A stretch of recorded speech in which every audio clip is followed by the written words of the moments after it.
Hey there, Sparkle-ists. Really excited about this bottle that we have for you. This is a champagne Etienne Calsac from the Grand Cru village of Avize in Champagne. This particular one is 100% Chardonnay, so it's a Blanc de Blanc. It's at 2 grams a liter of dosage, so it's a Brut nature, so very, very, very low sugar, very dry.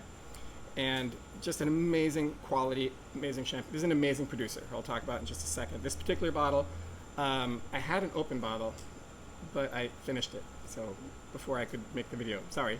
So I'll have a closed bottle right now, but I finished it because it is so good. It's just hard to not finish this one.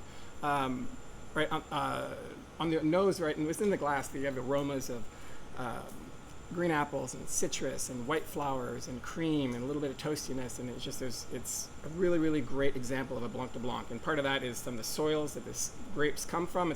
All the grapes come from one particular small vineyard spot in the soil that is heavily, heavily chalk. And that imparts a great minerality that Blanc de Blancs from Champagne are known for, right? So this is a great example of it. He also managed to get a lot of complexity out of this. This is a wine that will evolve in your glass. So please don't use a flute, right? Use a white wine glass. If you don't have a champagne glass, just a white wine glass.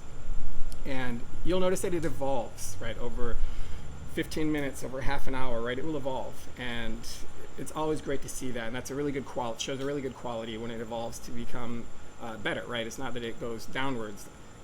So awesome example of what a good champagne can be. And Etienne Calsac is a fantastic grower, right? So the story with him is that the land came from his grandparents, right? And for decades they had been renting the little bit of land they had to the bigger champagne houses for their grapes.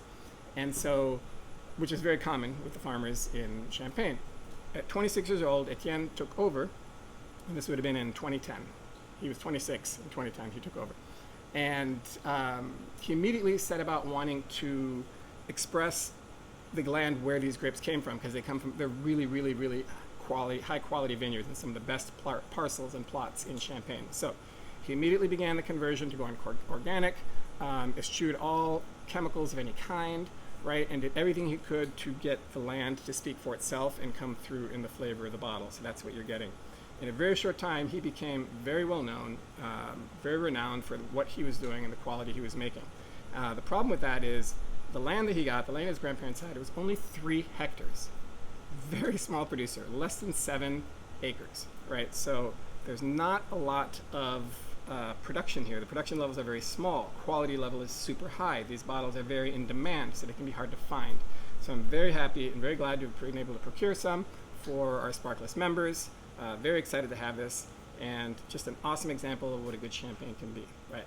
So I hope you enjoy Champagne Etienne Calsac, right? The name is Rocheforts. Cheers.